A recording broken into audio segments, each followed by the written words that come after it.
there may and likely will come a time in which we have both an airborne disease that is deadly.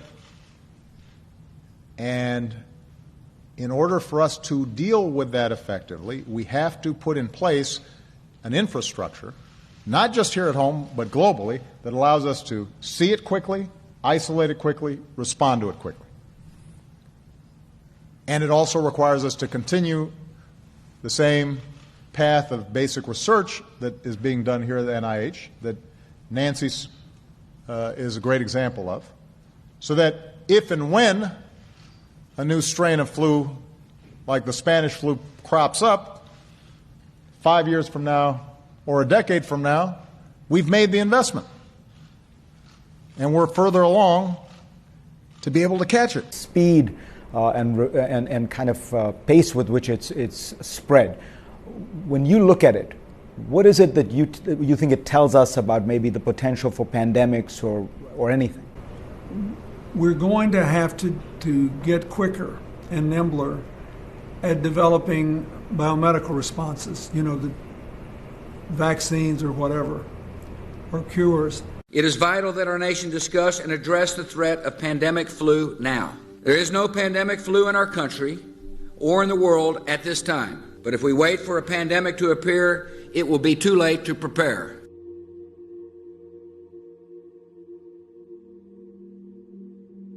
Scientists and doctors cannot tell us where or when the next pandemic will strike or how severe it'll be. But most agree, at some point we are likely to face another pandemic. A pandemic is a lot like a forest fire. If caught early, it might be extinguished with limited damage. If allowed to smolder, undetected, it can grow to an inferno that spreads quickly beyond our ability to control it.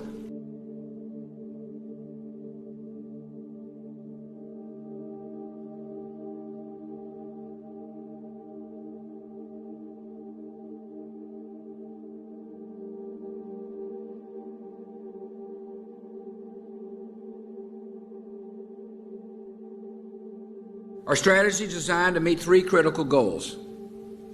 First, we must detect outbreaks that occur anywhere in the world. Second, we must protect the American people by stockpiling vaccines and antiviral drugs and improve our ability to rapidly produce new vaccines against a pandemic strain. And third, we must be ready to respond at the federal, state, and local levels in the event that a pandemic reaches our shores.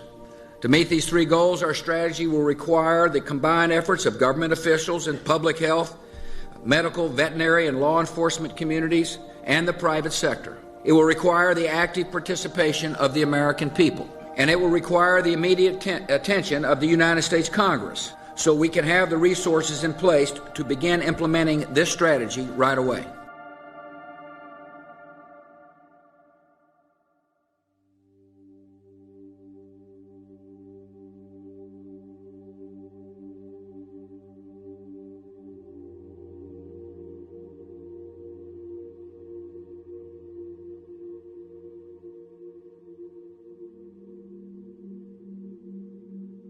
And one day, many lives could be needlessly lost because we failed to act today.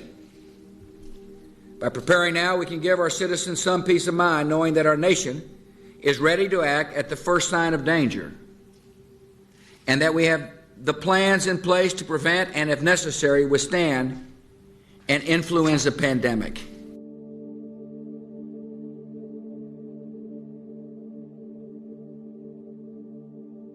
In a pandemic, an infection carried by one person can be transmitted to many other people, and so every American must take personal responsibility for stopping the spread of the virus. To provide Americans with more information about pandemics, we're launching a new website, pandemicflu.gov. That ought to be easy for people to remember. Pandemicflu.gov. The website will keep our citizens informed about the preparations underway, steps they can take now to prepare for a pandemic, and what every American can do to decrease their risk of contracting and spreading the disease in the event of an outbreak. A pandemic is unlike other natural disasters. Outbreaks can happen simultaneously in hundreds or even thousands of locations at the same time.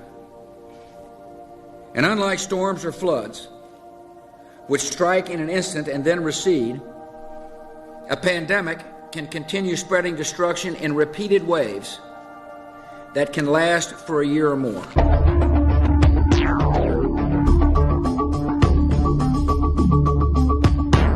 Your car, sir. You're taking your car. No, I'm not. I'm immune. I've already had it. And my daughter's not sick. We have exhausted our supply of meals ready to eat for today.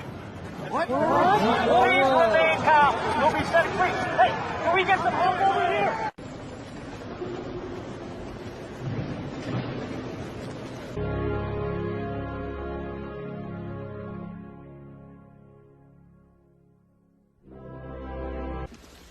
Know what I told you, but now I'm telling you we're facing a new strain. What? It spreads like the flu. You got 19 dead, you got hundreds more infected, and it's spreading like a brush fire. You got to isolate the sick, and I mean really isolate them, Billy. We got to get everybody else back into their houses. We got to keep them there. Like so many epidemics before, the loss of so many lives began with a single microscopic organism, the Rika virus, spread among the population of Glasgow like a common cold. It claimed the lives of thousands in the first week. The airports, seaports, and borders were closed. The people were ordered to stay in their homes, to avoid travel, avoid contact. Excuse me, sir. Would you mind letting me have a look at the contents of your bag, please? Biological samples. I have the papers right here. Well, I'm going to have to ask you to open this up, sir. Open it.